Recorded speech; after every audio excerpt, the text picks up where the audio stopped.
इस रिपोर्ट के जरिए आप समझिए दावों की हकीकत।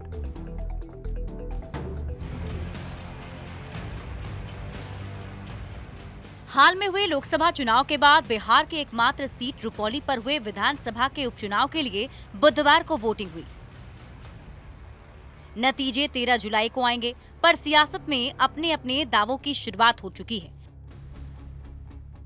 सभी ताल ठोक कर कह रहे हैं कि रुपौली में जीत हमारी ही होगी। एनडीए की ओर से कलाधर मंडल जेडीयू की टिकट से ताल ठोक रहे हैं। ऐसे में बीजेपी और जेडीयू के नेता दावा कर रहे हैं कि रुपौली पर कब्जा उनका ही होगा।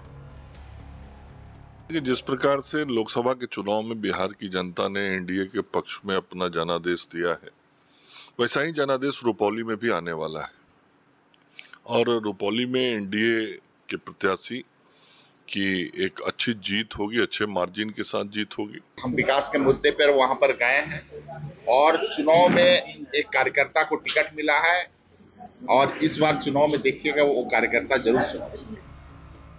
सालों तक जेडीयू के साथ रही बीमा भारती लोकसभा चुनाव के वक्त पाला बदलते हुए आरजेडी का दामन थामा।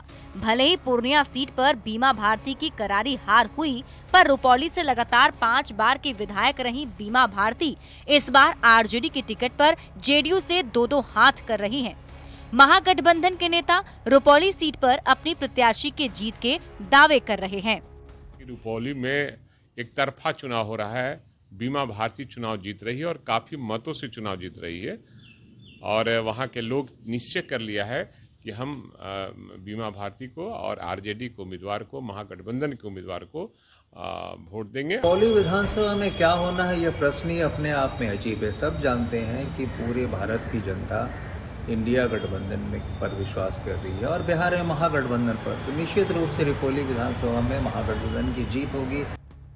नेता भले ही जीत को लेकर अपने अपने दावे कर रहे हों, पर सब कुछ शीशे की तरह साफ 13 जुलाई को हो जाएगा, जब उपचुनाव के नतीजे आएंगे। फिलहाल दावे के बीच सियासत जरूर गर्म है। न्यूज़ 18 के लिए पूर्णिया के रुपौली से अमित कुमार और कुमार प्रवीण, पटना से धर्मेंद्र और दिल्ली से अमितेश सिंह की रिपोर्ट।